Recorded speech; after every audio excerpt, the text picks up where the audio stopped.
الحمد للہ رب العالمین، الصلاۃ والسلام علی رسولہ النبی الکریم وعلی آلہ واصحابہ اجمعین۔ الحمد للہ الذی ہدانا لہذا وما کنا لنہتدی لولا ان ہدانا اللہ۔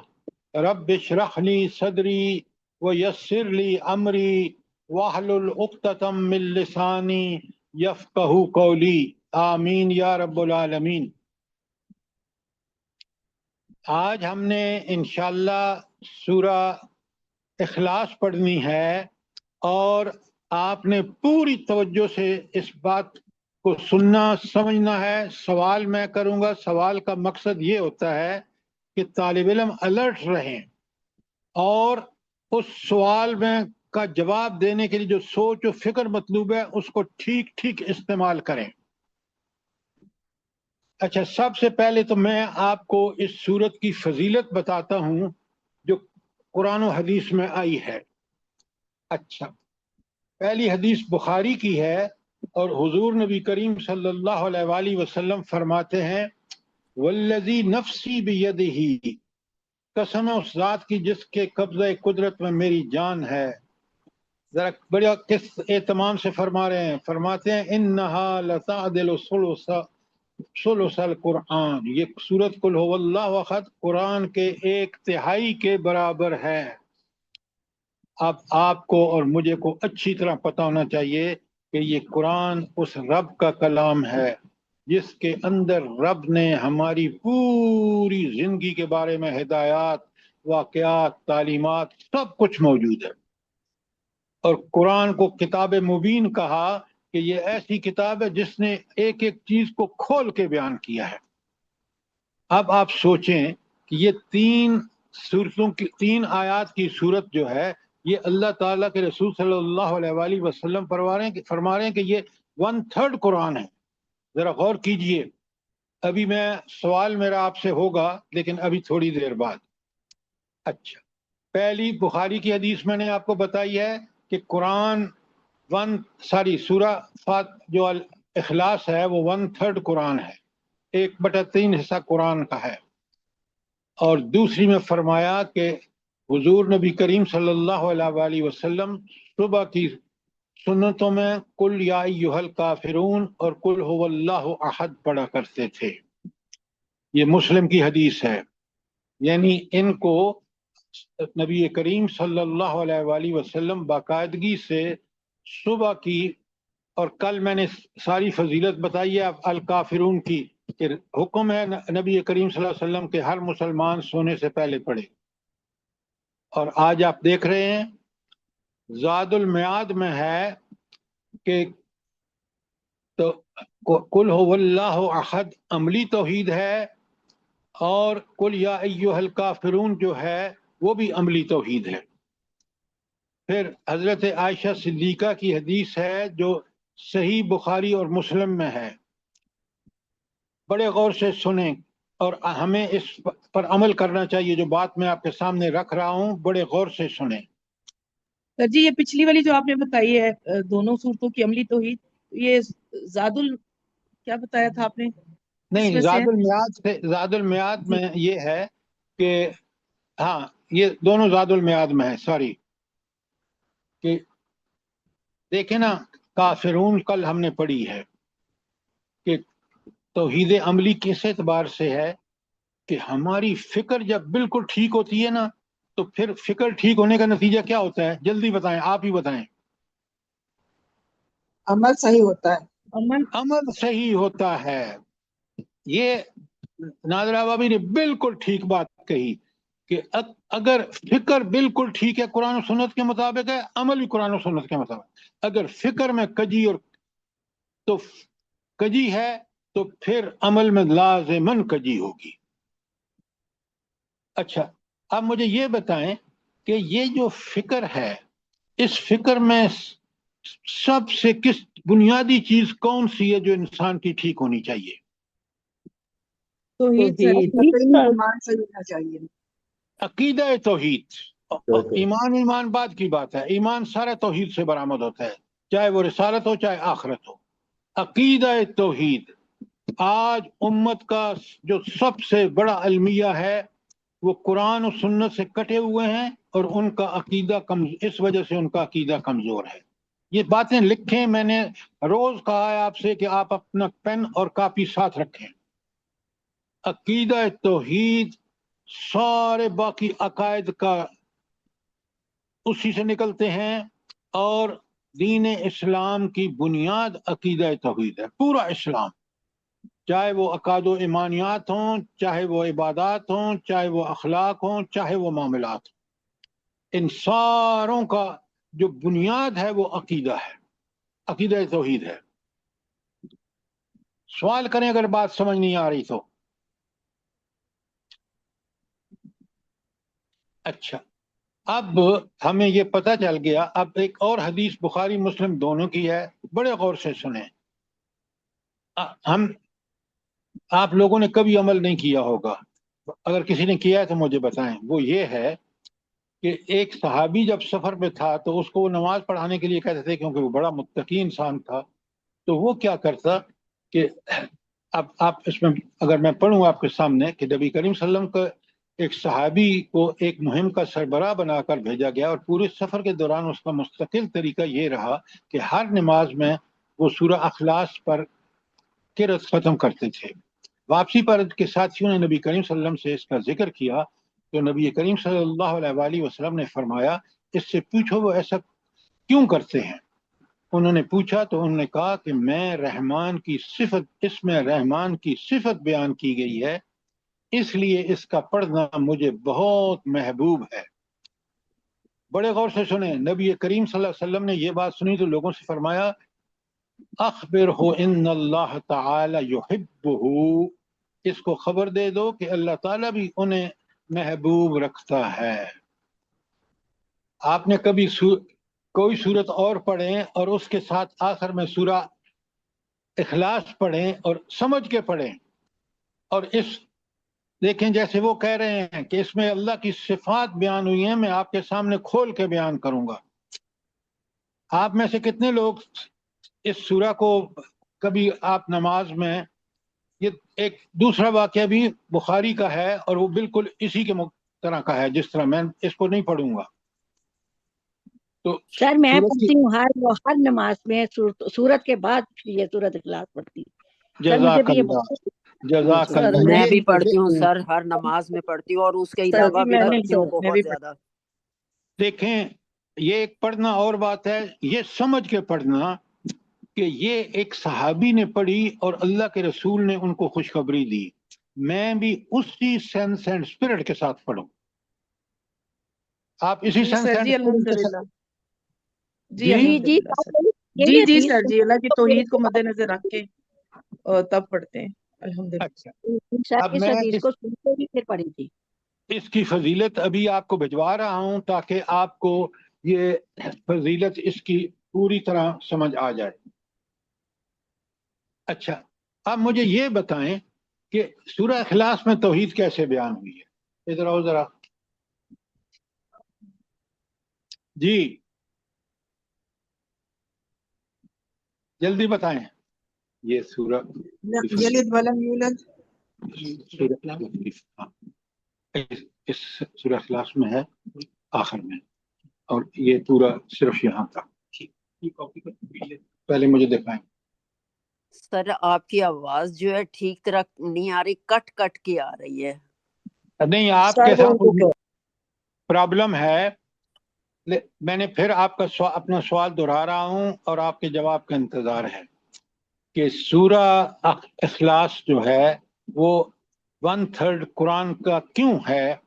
کون سا اس میں ایسے نکات ہیں کہ جو نکات جو ہے اس کو 1/3 قرآن کے برابر بتاتے ہیں؟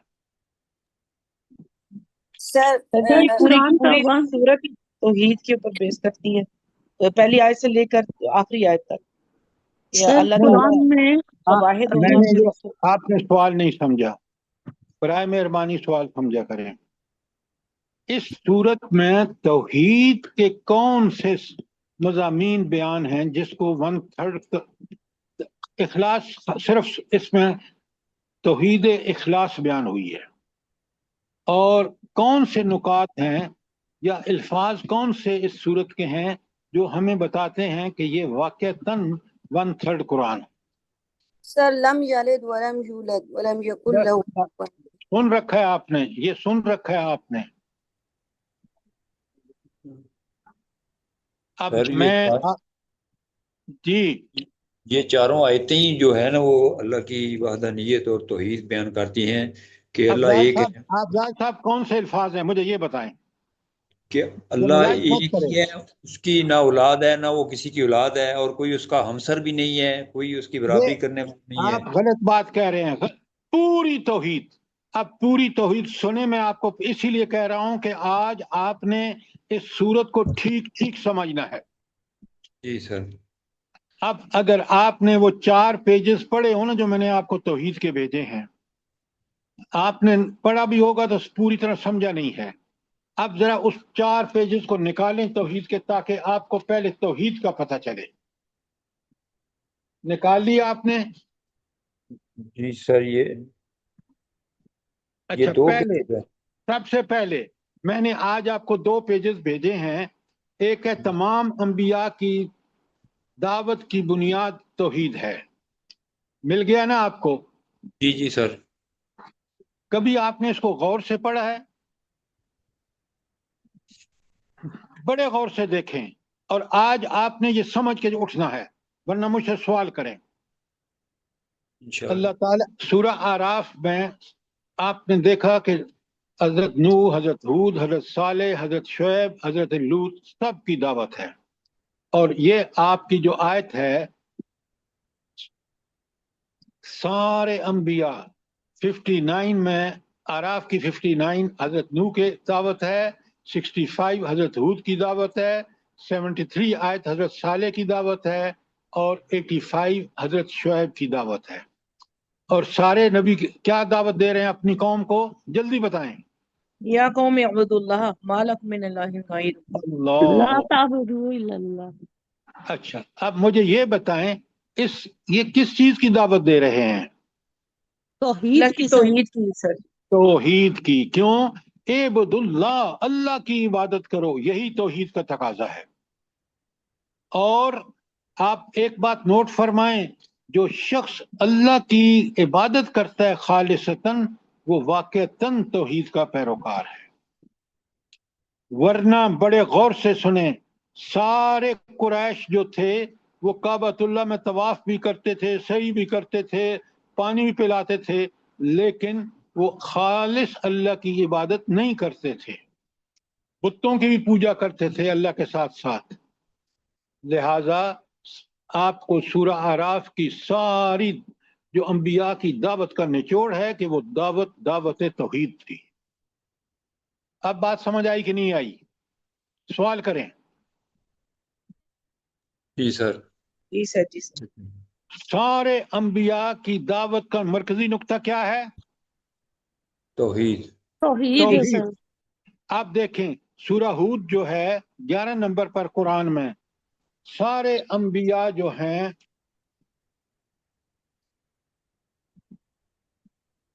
خدا کے بندے، سورہ اخلاص کی اہمیت۔ اچھا، آپ دیکھیں، وہاں دیکھیں ہود میں حضرت نوح کی دعوت، حضرت ہود کی دعوت 50 نمبر آیت میں لکھا ہے سارا آپ کے سامنے۔ حضرت صالح کا 61 اور حضرت شعیب کی 84 آیت میں دعوت ہے، اور سب کی دعوت کیا ہے؟ اللہ لا لا تعبدوا الا تعبدوا اللہ۔ الا اللہ۔ کوئی فرق ہے اس میں؟ یا قوم اعبدوا اللہ یا اللہ تعبدوا الا اللہ؟ سر ایک ہی بات ہے۔ کوئی فرق۔ توحید۔ اچھا، آپ ذرا آگے چلیں، پھر سورہ شعراء میں ان سب انبیاء کی دعوت ہے۔ حضرت نوح کی شعراء کی 1808 آیت ہے، حضرت ہود کی 126 ہے، حضرت صالح کی 144 ہے، اور حضرت لوط کی 163 ہے۔ دعوت کیا ہے؟ واتقوا اللہ واتقوا اللہ واطیعون۔ وَأَطِیعُونِی، اللہ کا تقوی اختیار کرو اور میری اطاعت کرو۔ میری اطاعت کا مطلب ہے کہ اللہ کے رسول کی اطاعت کرو، ان تمام رسولوں کی. کیوں؟ ان کی دعوت توحید مرکز نقطہ ہے، اور وہ جب اللہ کی توحید کا اخلاص کے ساتھ پیروی کرتے ہیں تم بھی کرو. اور تقوی جو ہے وہ صرف اللہ کی حکم کی پیروی کرو. اب مجھے تینوں آیتوں میں بتائیں کہ قرآن کا تو خلاصہ یہ ہے کہ سارے انبیاء نے دعوت توحید دی. ایسا ہی ہے؟ جی سر بے شک. تو آپ نے کیوں نہیں اس کو اس طرح پڑھا؟ یہ سمری آپ کے سامنے آ گئی. اب اسی کے پیج 2 پر ذرا غور کریں. ان ساری توحید جو قرآن میں تقاضے کر رہی ہے، اللہ تعالیٰ کا اور مومن کا تعلق کیا ہونا چاہیے؟ جلدی بتائیں.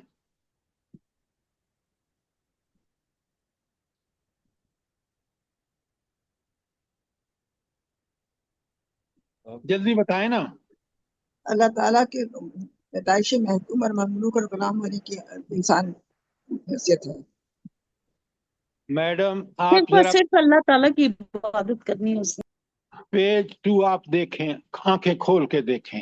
یہ سب سنی سنائی باتیں ہیں جو آپ کرتے ہیں، اس لیے لوگ اور آپ کا ذہن کلیئر نہیں ہے. اللہ تعالیٰ پیج 2 پہ دیکھیں نا کہ اللہ تعالیٰ کی پہلے صفات ہیں. کون ہے اللہ تعالیٰ؟ الرحمن، الرحیم، الرب، منعم، محسن، الودود، السلام، المحب، الغفار، الملک، المقتدر، العزیز، القہار، المنتقم، الجبار، المذل، المعز، العلیم، الخبیر، علیم بالذات الصدور، الحی، القیوم، الاول، الآخر، الحمید اور الحق. اچھا، یہ کون سے ہینڈ آؤٹ میں ہیں جو یہ ساری صفات اور ان کے معنی کس ہینڈ آؤٹ میں ہیں جو میں نے آپ کو بھیجا ہے؟ اللہ کی صفات، اسماء الحسنہ اور ان کے معنی. آپ نے وہ 6 پیج کا ہینڈ آؤٹ اچھی طرح دیکھا ہے؟ جی سر دیکھا ہے. اب یہ ساری صفات کسی مومن کے لیے، یہ صفات اس سے ڈائریکٹ متعلق ہے. اس کی رحمتوں سے فائدہ اٹھا رہا ہے، اس کی ربوبیت سے فائدہ اٹھا رہا ہے، منعم ہے اس کی نعمتوں کا، محسن ہے، کتنے بڑے احسان ہے، یہ جسم، یہ سارا عقل، ذہانت، کتنی بڑی ان تعدوا نعمت اللہ لا تحصوها. اب اس لیے نیچے لکھا ہے اس کی حیثیت انتہائی محبوب آقا اور انتہائی عظیم فرما روا کی ہے. جس کی یہ صفات ہیں اوپر، اس کے لیے یہ ہے اس کا کنکلوژن. انسان اس کے مقابلے میں، انسان کا حال یہ ہے کہ وہ اس کی مخلوق اور پروردہ ہے. اس کا سب کچھ اسی کا عطا کیا ہوا ہے. اس کی نقصان، نفع اور نقصان، اور اس کی خوشی اور غم، اس کی کامیابی اور ناکامی، اس کی زندگی اور موت، اس کی دنیا اور آخرت، سب اللہ تعالیٰ کے ہاتھ میں ہے. ان نام جو اوپر دیا ان سے یہی نتیجہ اخذ ہوتا ہے نہیں ہوتا؟ جی سر بے شک. تو کبھی آپ نے سوچا ہے؟ اب میری سوچ اگر یہ چیز مجھے سمجھ ہونا، یقین مانے اللہ تعالیٰ کے بارے میں میرا نقطہ نظر بالکل مختلف ہوگا بحیثیت مومن. اب اگر ان صفات کا نتیجہ یہ ہے تو پھر آپ دیکھیں، اس لیے اس کی انسان کی حیثیت کیا ہے؟ پیدائشی محکوم، مملوک اور غلام ہونے کی ہے. میں اللہ تعالیٰ کا ایک غلام ہوں جس کا کام دنیا میں اس لیے مجھے بھیجا کہ میں اس کی عبادت کروں، گویا اس کے ہر حکم کو من و ان تسلیم کروں. جس سے حکم دیا اسے کروں، جس سے منع کیا اسے رک جاؤں. یہ توحید کا تقاضا ہے، یہ توحید ہے. اللہ تعالیٰ آقائے کل ہے اور انسان غلام و فشار ہے. اللہ تعالیٰ مطاع مطلق جس کی ہر حال میں اطاعت کی جانی چاہیے، اور انسان مطیع کامل ہے، اس کو کامل اطاعت کرنی چاہیے. پورا نچوڑ ہے ایک مومن اور اللہ کا تعلق کیا ہونا چاہیے. آپ ابھی اس پیج کو پھینک دیں گے، کبھی نہیں دیکھیں گے کہ اس میں میری صحیح حیثیت بالکل پوری طرح بتا دی گئی ہے. جی سر بالکل سمینا و اطعنا. ہاں لیکن یہ سب ہم نے زبانی سن رکھا ہے اور ہم کہہ دیتے ہیں. کاش ہم اس پہ عمل کریں، اس کا نمونہ بنے. اللہ تعالیٰ ایسا راضی ہو کہ آج آپ دیکھ رہے ہیں سیلاب سے اس ملک کا کیا حشر ہو گیا ہے. جی سر. اور آپ کے حکمران کہتے ہیں کہ کوئی پرائیویٹ کمپنی یا پرائیویٹ این جی او تقسیم نہیں کر سکتی. آپ ہی نے مجھے بھیجا ہے نا. جی جی سر. جی سر. اللہ اکبر، اس سے بڑی کوئی جہالت ہو سکتی ہے؟ کیا ہم اپنے آپ کو اللہ تعالیٰ کا پیدائشی غلام اور اس کو مطاع مطلق مانتے ہیں؟ ہرگز نہیں. آپ کو یہ چیزیں بڑے غور سے پڑھا کریں. یہ بالکل اللہ کے فضل و کرم سے یہ توحید اور میرا اللہ سے کیا تعلق ہونا چاہیے، یہ پیج جو ہے یہ آپ کو کھول کے بتا دیتا ہے. اگر یہ تعلق قائم ہے تو میں مومن ہوں، اگر یہ تعلق نہیں ہے تو میں مومن نہیں ہوں. انبیاء کی دعوت آپ دیکھیں، دعوت توحید ہے. اب آپ کو اندازہ ہونا چاہیے کہ توحید کتنی اہم ہے. سارے انبیاء کی دعوت کا مرکز و محور جو ہے وہ توحید ہے. اچھا، اس کا بہت ہی اچھا نمونہ جو میں نے آپ کو چارٹ بھیجے ہیں توحید کے بارے میں، آپ کے پاس ہیں؟ پتہ نہیں آپ نے کہاں پھینک دیے ہوں گے. جی سر ہے. اچھا، اب آپ ذرا چارٹ کو کھولیں، پہلا چارٹ دیکھیں. توحید اس کا تھوڑا مطلب بتا دیں. پروردہ کیا ہوتا ہے؟ اب مجھے پتہ چل گیا آپ نے انگلش میڈیم میں تعلیم حاصل کی ہے، ایسا ہی ہے؟ جلدی بتائیں شبانہ. نہیں سر جی. تو اگر اردو میں میڈیم میں پڑھی ہے تو پھر آپ کی اردو بہت کمزور تھی. پروردہ جس کو پالا جاتا ہے، پالا پوسا جاتا ہے، اس کی پرورش میں اللہ تعالی ہماری پرورش کر رہا ہے. ہر چیز وہی دے رہا ہے. اب سمجھ آئی کہ نہیں آئی؟ جی سر الحمدللہ. اللہ پروردگار ہے، ہم اس کے پروردہ ہیں.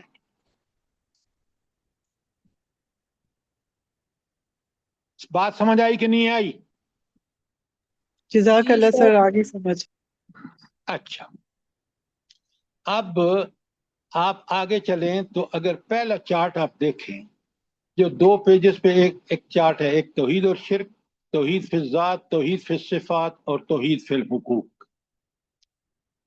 اچھا، میں اس لیے وقت لگا رہا ہوں کہ آپ کو توحید پوری طرح کھل کے سمجھ آ جائے.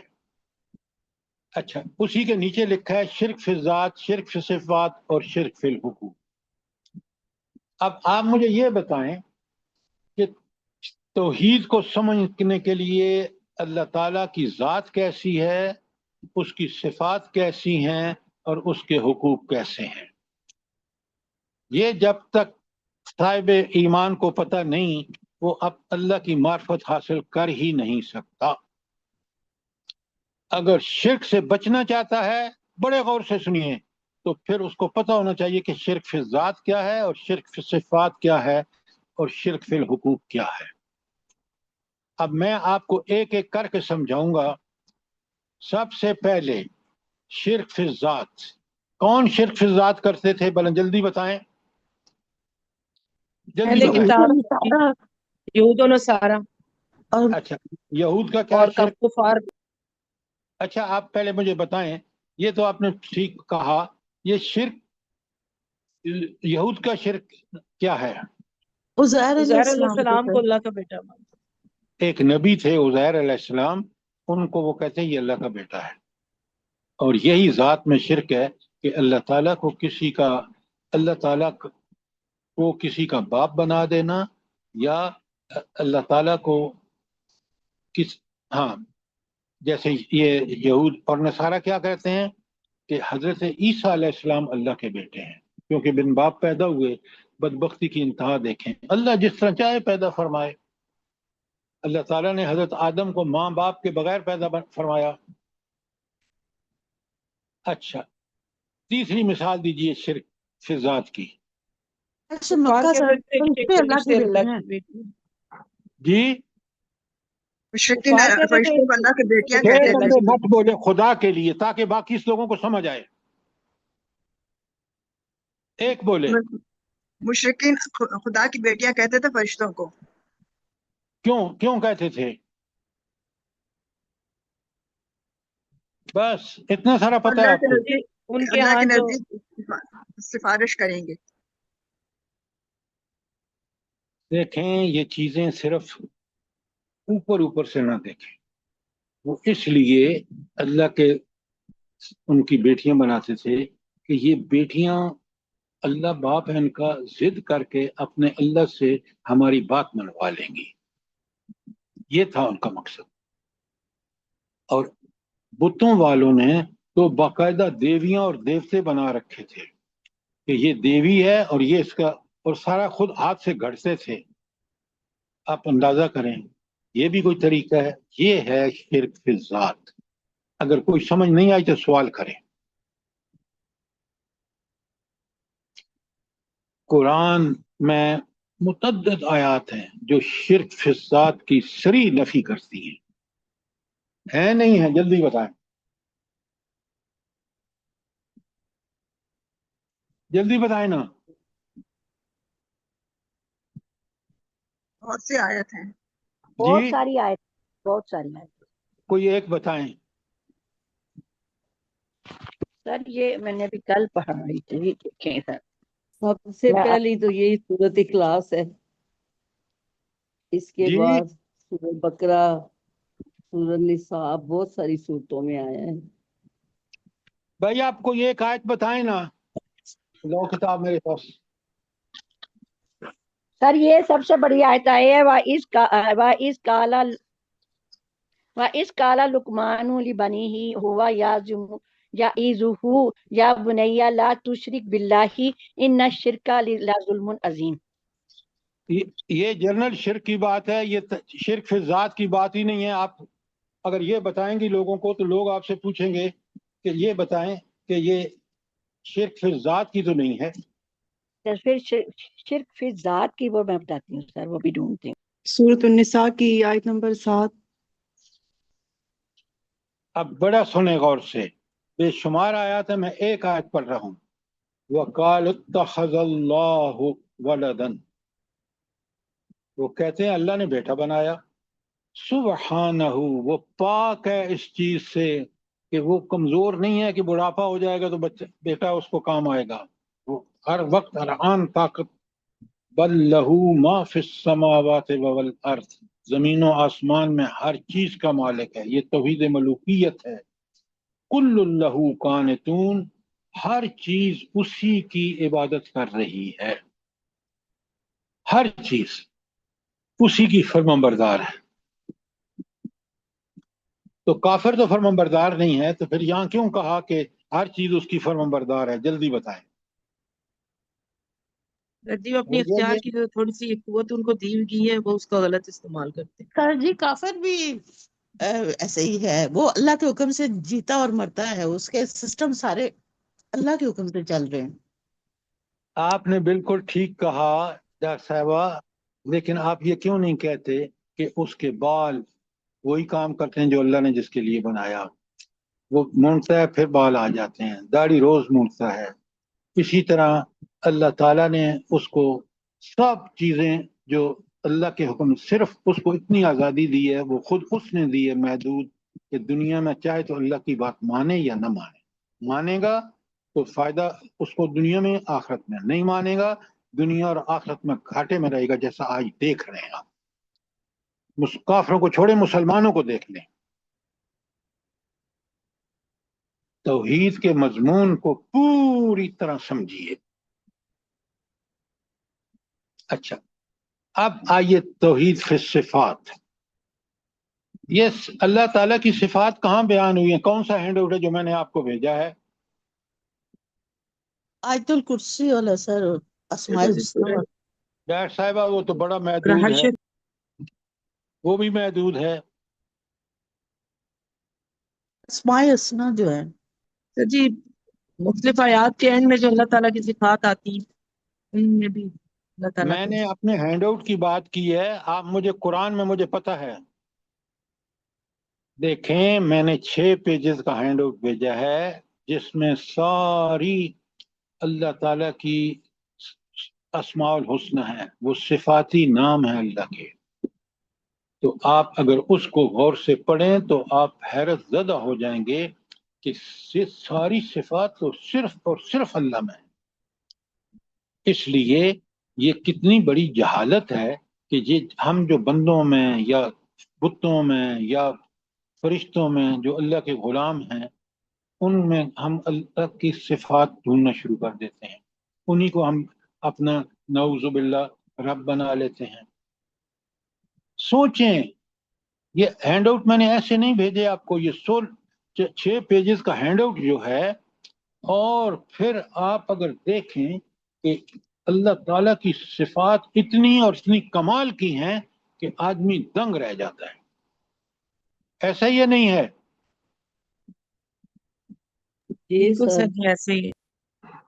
اچھا، تو صفات اگر آپ نے سمجھنی ہو تو ایک علم کو ہی دیکھیں کہ اس کا علم کے بارے میں کہ وہ علم غیب وہ جانتا ہے، حاضر ناظر وہ ہے، یہ اسی علم کا ہے، وہ لا زوال ہے، بقا اس کو ہے، سب یہ اس کی صفات ہیں. کارسازی، قدرت، نفع نقصان، دعا پکار، قوت، مدد کرنا، بادشاہت دینا، عزت و عظمت کبریائی دینا وغیرہ، سننا سنانا، بے مثل ہونا، بے شمار صفات ہیں جن کا کم از کم 10-15 مجھے اور آپ کو یاد ہونی چاہیے تاکہ ہم ان چیزوں کو پوری طرح ہمارے ذہن نشین ہو جائیں. بات سمجھ آئی ہے کہ نہیں آئی؟ جی سر جی اچھا، الحمدللہ سر. اب آپ مجھے یہ بتائیں کہ اللہ تعالیٰ اپنے حقوق میں بھی جو ہے وہ بے مثال ہے. اللہ کے حقوق کیا ہیں جلدی بتائیں. جو اس کی عبادت کرنا، اس کی اطاعت کرنا، ہر حکم کے سامنے سر تسلیم خم کر دینا، اسی سے صرف ڈرنا. اسی کو اللہ مانا جائے سر. بس سر جی اس کے اوپر بھروسہ کرنا. اور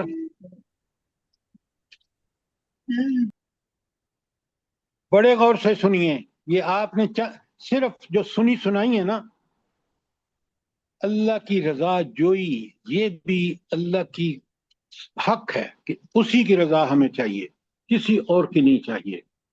آپ نے تو صرف 3 کہہ کے ختم کر دیا. اللہ پر توکل ہونا چاہیے، یہ بھی اللہ کا حق ہے. اعتکاف اللہ کا حق ہے. اور پھر آپ دیکھیں محبت اللہ کا حق ہے. والذین آمنوا اشد حبا للہ، اہل ایمان سب سے زیادہ محبت اللہ سے کرتے ہیں. تو اللہ سے سب سے زیادہ محبت کا کرنے کا کیوں حکم دیا اللہ نے؟ جلدی بتائیں. اس سے سب میں محبت آپ کو کرتا ہے بتا بندہ دوں. اسی کی بات مانتا ہے وہ. جی سر جی وہ جو آیت ہے الذین آمنوا اشد حبا للہ، مومن جو ہوتا ہے وہ اللہ سے ہی شدت کی محبت کرتا ہے، ایمان کی نشانی. سر بندہ جس سے محبت کرتا ہے اسی کی بات مانتا ہے. قل ان کنتم تحبون اللہ فاتبعونی، تو اللہ کی محبت کی شرط وہ پوری کرے گا جو اتباع رسول کرے گا، اور اتباع رسول اللہ تعالیٰ کی اتباع ہے. کبھی کہتا ہوں لکھیں، قلم پاس رکھیں کہ رسول اللہ کس سے محبت جو ہے وہ حق ہے اللہ کا، اور وہ پورا اس وقت ہوگا جب میں اور آپ اتباع رسول کریں گے. سورہ آل عمران کی آیت 31 میں نے بتائی آپ کو. نہیں لکھتے آپ،